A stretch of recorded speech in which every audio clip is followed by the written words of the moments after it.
Hi, it's Greg Otten here with MaritimeGardening.com. Today I'm going to plant some carrots. I've already planted some here, and I got an area over here I got to plant a bit more. That's what I designated this area for this year. The technique I'm using is I'm using a mulch, but in between, so I'm putting a row every, I don't know, foot or 8 inches or whatever, and I can see a few have come up here. But I put hay and seaweed here as a mulch last fall, and I have no idea what weed seeds I brought in with the hay and seaweed. I also have no idea what weed seeds had landed on the ground and are underneath it before I put it down. So there's going to be weeds, and mulches will smother out a lot of weeds, but certain kinds of weeds can just wiggle their way through and find their way up anyway. So a really simple way to deal with that is to get this kind of paper. This is, sorry for the wind, it's a bit windy today. So this is the leaf bags that people put leaves in and leave them on the side of the road. So when they do that, you just throw them in the back of your car and you use the leaves as a mulch, or you put them underneath your ground if you're making a horticulture bed, and you save the bags and you use them as weed suppressors. And then the worms just eat this paper, and paper actually fertilizes your soil. So it all works out just great. You don't have to remove it, you just put it down. It does its job. You know, anything that's going to germinate is going to germinate in the next month or so. And it takes, I don't know, about 2 or 3 months for this to break down. So by the time it's broken down, it'll have done its work. It'll have, whatever's trying to get, lots of things can get up through a mulch, but nothing can get through the tight weave of this heavy craft paper, right? So, you know, unless, generally speaking, I'm not talking about Japanese knotweed and, you know, unbelievably resilient invasive weeds. I'm talking about just grass and dandelions and the sort of things that just blow in or might be gathered in piles of mulch and stuff like that. You never know what you're bringing into your soil with a mulch, right? In my opinion, the benefits far outweigh the costs. And you'll see here, this is all the work I'm going to need to do here. I'll just let things grow. I'll add more mulch as the carrots get higher as the season goes on. And I won't do any weeding here, right? When I pull all the carrots out, I'll weed as I go. I don't know how many weeds I'll get here, but I'll get very few using this technique. So have a watch, and I mean, I'm just going to do a couple rows so you can get a sense of how I'm doing this. You don't need to see me do the whole thing. I think you'll get the picture. Okay, quick indicators. Garlic, I would say 7 inches high. Tulips, 6 inches high. This is just based on the length of my hand, so give or take. Rhubarb, my best rhubarb, my biggest rhubarb is it's almost a hand span, isn't it? I would say. So 8 or 9 inches high. Here's a neat little thing. This is a parsnip that was left over winter. So this will go to seed this year, and that is, oh, I'd say about 5 inches high. And as opposed to my last video, almost all of this rhubarb is up now. This is a good height now, much larger than last time. And I got stuff poking up here and here. There was nothing poking up over in this corner last time, and now there's this guy. And there should be another one over here somewhere. I don't see him yet, but I'm sure he's coming along. Oh, one other indication here. If you listen to my most recent podcast, this is that Lavage stuff I was talking about. And it's about, 6 or 7 inches high right now. This is Lavage. It's a celery-like plant, and it'll grow maybe 5 or 6 feet high this year. I don't know, we'll see. Last year was 4 feet high. Probably be a little bit higher this year.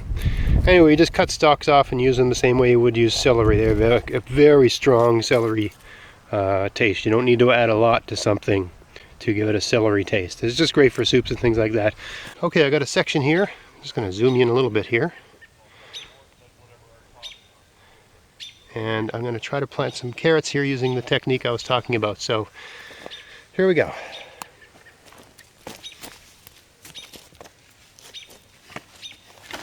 So last time I was out here doing this, I stopped right here. There's a line of paper right here. If you can see that. There's paper. Look, there's a worm right there. They love the paper. There's a worm right there. And there's a line of paper. That's what I left that there so I know where to stop. So now I'm just gonna throw this aside for now. You don't have to be fussy about it. The seaweed, where it's in contact with the soil, it's incredibly slimy and gross. I gotta say. But see that? But I mean, slimy and gross is good if you're trying to grow things. Not necessarily a bad thing. So we learn to love it, right? Boy, there's worms everywhere here. I've heard people say that, oh, I heard worms don't like seaweed. Bull. That's just not true.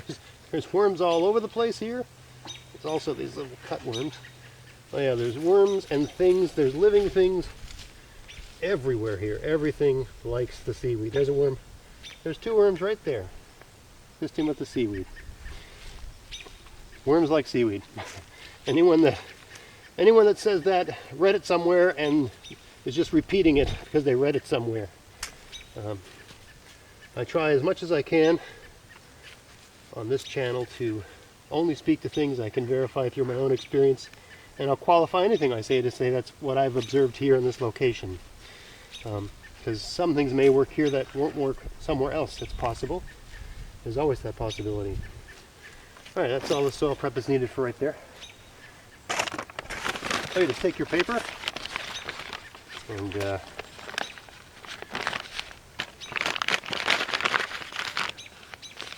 I'm going to poke peas all along this end here. I'd forgotten about that and bring them out today, but this whole end here I'm going to put peas, the kind that climb up the fence. Fence right there, right? So I want to use that, but I'm not doing that right now. So you're just going to leave a line about, there's a dandelion or something.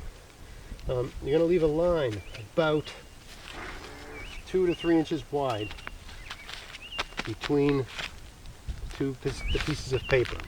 I'm not taking the paper all the way to the end here because I want to put a couple peas in here. I'm going to put a pea every 4 inches all the way along until I get to the raspberry bushes over there. So once you get that paper down, get a bit of this seaweed. And if you're using seaweed, it's a lot easier to work with and manipulate if it's wet. It just gets, once it's dry, it becomes really hard and crusty and ornery, as they would say in the southern United States. It gets downright ornery.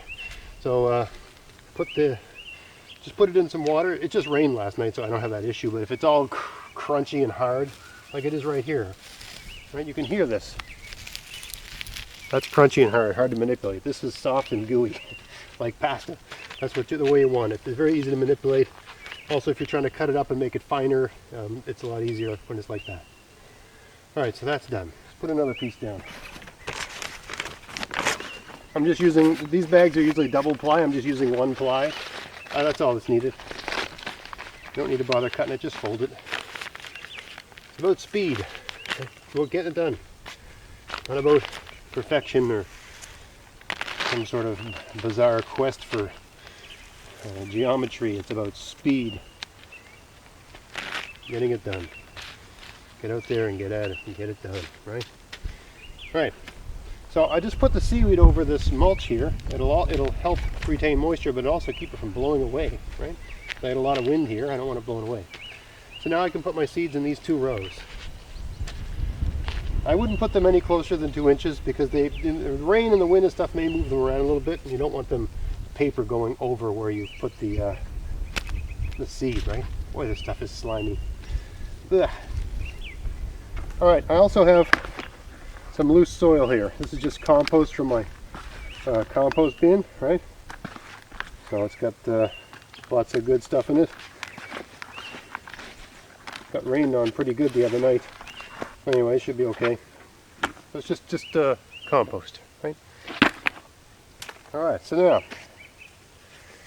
got 2 varieties of carrots here. One is called Touchon, Touchon, an old-time favorite. The other one's called Neptune. This is the one I've been planting, so I might as well kill off the pack. There's different ways to sow seeds. There's even little tools you can use to sow them. I haven't got any of that here with me right now. So you got to have clean hands to sow seeds. This tape is all I got for relatively clean and mostly dry hands. There you go. Just use the old jeans. There, clean enough. For this, not for cooking.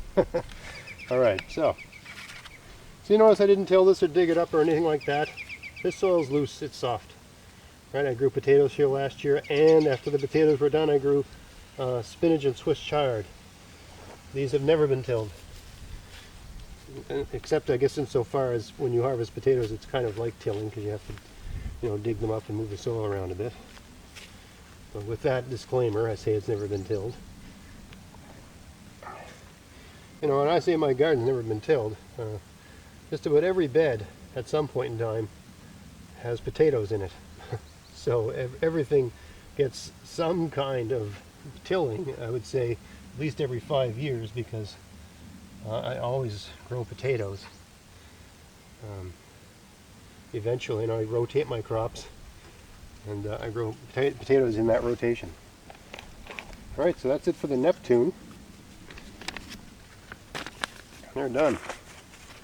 Now we can start with this, what's it called? Touchon. Sounds French. It says it matures in from 60 to 70 days. When you're direct seeding, never leave your seed packs just sitting on the ground like that. They'll blow away. Put something on them. A lot of people know that, but just for a few beginners watching the show. I tend to, when I direct seed, I tend to seed fairly liberally. That way you're going to get something happening. I'll do this row here as well. You can always thin them out later, right? I'd rather overseed than underseed. Easier to thin than to reseed.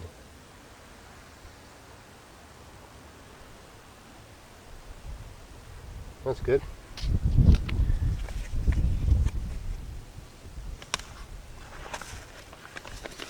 Alright, so that's done. Now we're going to take this little bit of compost and put it on top. Stuff's really wet. That's okay, it means I don't have to water this. I'm just going to leave it. It's supposed to be I might put a bit of water on tomorrow morning, I don't know. It's supposed to be a crazy, relatively hot day tomorrow, for here anyway. It's supposed to get up to 18 or something, which for early May, that's not typical here. Where I am anyway. You open your t-shirt on May. I pat this down a bit just so there's good contact. This doesn't need to be watered. This soil is, you can see the water dripping out of that. Right? This soil is water in all the ways that matter. So as long as you pat that down good, I think those seeds should get all the moisture they really need.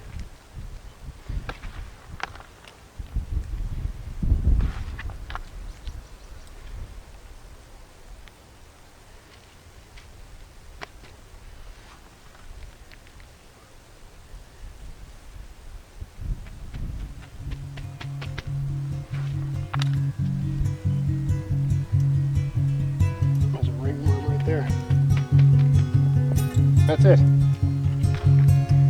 Alright, so that's the general idea. Now I'm just going to continue on and do the rest of the bed.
anyway, I hope you found that content useful and it gave you some good ideas for sowing seeds and how to make that happen.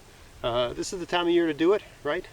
Everything's up, all the perennials are up a little bit, and I can hear the peepers. That's another indication. The little tiny frogs that mate this time of year, I can hear them singing at night. That's another sign for me. So it's time to get stuff in the ground. It's time to get a move on and push a little bit. Gardening should be relaxing, but you have certain deadlines. You have to, you know, really, if you want to get the best yield out of your garden, there's certain things you just gotta push through and get it done so that things can start happening. So this is the time of year to do that. If all those things are happening around you, I walked around the garden, so you all the different things were happening here. If all those things are happening, it's time to get the seeds in the ground. Okay, so I hope you found that useful. I hope it gave you some good ideas. If you enjoyed the content, like us on Facebook, subscribe to the YouTube channel, give us a thumbs up, sub bell, all that stuff. Check out my sponsors down below in the description box if you like deals on seeds or various pest products. And until next time, get out there, get at it, and have fun in your garden. Thanks for watching.